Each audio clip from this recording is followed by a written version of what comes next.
Why don't you tell us about the folding 20-inch MacBook? Dude, what a segue. Slam dunk meme. Let me bring this up. Apple is working on a 20-inch folding MacBook with a 20-inch screen that folds. And it is still on track for release. Incoming in 2027 or beyond. Apple continues to work on a MacBook with a 20-inch folding screen, according to a reliable source of insider information. This is Ming Chi Kuo, right? And it could set a new pattern for notebooks for the coming decade. This product has been on the drawing board for some time, but isn't scheduled for release until 2027. The general design, okay, I don't need to read that part. Ming Chi Kuo, an analyst, yep. My latest survey indicates that currently, Apple's only foldable product with a clear development schedule is the 20.3-inch MacBook, expected to enter mass production in 2027. Now, I wonder if this is a MacBook Pro. That would be my guess. I can't imagine this would just be a MacBook. And his prediction... I can't even imagine what it's going to look like. Well, here, look at this mock-up I'm showing you right there. It's on cultomac.com. You should read it sometime. Yeah, well, I mean, that's somebody making a... I know. I mean, is that it? No keyboard? No. Come on. You don't need a keyboard when you got 20 inches. Why call it a MacBook? It's an iPad. It's going to be the touch bar on steroids. Yeah, let's hope it does. So I just think this is a wild product. And the fact that they're working on this is really exciting. So I imagine that they will have the screen extend down and they'll push down like the keyboard or something. I don't know how they're going to pull that off. Let's see. Ming Chi Kuo's prediction isn't the first time we have had word of a supersized MacBook. Analyst Ross Young, who is very accurate in his predictions, said in early 2022 that a 20-inch MacBook is in the stages of development, or in the first stages of development. The elect weighed in at the end of the year to say the same. They're probably just copying Ross Young. I disavow that. I actually don't know if that's true. Don't sue me. All these sources agree that the device is pegged for release in 2027. So that's kind of far away. Obviously exciting, but nothing that is imminent.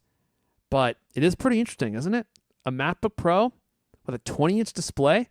I don't know about you guys, but I once owned the glorious 17-inch iBook. That thing was an absolute monster. I mean, it was huge. I had somebody the other day making fun of me because I was holding a 16-inch MacBook Pro. And I was like, first of all, this is a man's machine meant for man things and man computing. And maybe that doesn't make sense to you. You're over there with your 13-inch MacBook Air on Google Docs. Okay, that's cool. No hate from me, possibly some level of resentment, but it's not that big. It's nothing compared to the 17-inch iBook. I think that thing weighed 45 pounds. He used like 500 watts of electricity, and you can only keep it on your lap for 30 minutes max because it cut off the circulations to your quads. Truly an impressive machine. A large dinner tray. That's right. You could close the top and eat your dinner off the top of it. Does this, I mean, do you find this a thought of like a folding MacBook that's all screen and then it has a separate keyboard? I mean, is that really enticing to anyone? Hold on. No one said anything about a separpt keyboard. Oh, how's it going to work? I don't know. That is confusing because I'm looking at, I'm kind of surprised. Lenovo makes a yoga book. It's like that, OLED touch laptop folding two screens. It looks like two iPads folded together. Of course, it's a touch screen, which Apple keeps saying it'll never make a touchscreen Mac. It has a separate keyboard. I mean, okay, well that's ridiculous. Nobody needs. Is it gonna decline the offer? No one needs a separate keyboard. That's absurd. The most confusing part of this to me is that if they're coming out with a primarily touch-first device, why would it run macOS, which is a pointer-based device, and not iPadOS, which is designed for being touched by a finger? So I feel like maybe they just know that like Apple's working on some kind of folding touchscreen device, and they're like misattributing it to the MacBook Pro and not an iPad. I think you might be right about that. Yeah, Mac. Yeah, because if you extend the screen all the way down, you have to move the keyboard, and there's no space to move the keyboard because the trackpad's enormous. So I agree. Well, either they have a version like macOS isn't designed to be poked with a finger. All the controls are tiny. Well, I mean, You have to they could- sharpen your fingernails down to like points. Hey, well, and our story says it's talking about how virtual keyboard. Remember how much fun it was, to get that typing on glass feeling using one of those MacBooks. Well, this is actual typing on glass. Wouldn't that be great? people type on glass all the time with their iPhones and their iPads. Do they like it? No, I hate it. I don't Is even it- send a is text it message unless I'm at speedy? my Mac. Well, that's why I think that Griffin's observation that this might be misattributed to a different product, like maybe some kind of iPad, I think would make way more sense. Because if they're going to have this thing be 20 inches and you and when you unbend it, it's going to have a software keyboard, and it won't need a trackpad because the entire thing will be touch sensitive. So they're either going to do it an iPad and just have it be an iPad Fold, or they're going to call this thing the MacBook Touch. The MacBook Touch. Airflow, do you remember the Microsoft Surface Neo? This was a concept brown? for a folding laptop they had. If you're familiar with the Surface Duo, that's their like folding phone thing. Oh yeah, I The remember that Surface- thing. The Surface Neo was the larger one that they never shipped. They never finished it as a product. Really? But it's like not like 13-inch laptop size, but it was like a netbook sized thing Yeah. that has two screens with like a really thin, separation between them with like a little hinge. And, it had a magnetically attaching keyboard accessory. So when you have it folded in a laptop form factor, the keyboard thing would snap into place where it would go on a laptop. And then suddenly below that, and the keyboard thing only occupied like half the size of one of the screens. So the other half would become your trackpad dynamically. So you could have like a laptop form factor. Then you could slide the keyboard down to the lower half, and then the upper half would be like for like, inserting emojis or special symbols like that. Then you could like flip it around, make it sort of like a tent shaped thing and have the keyboard separate.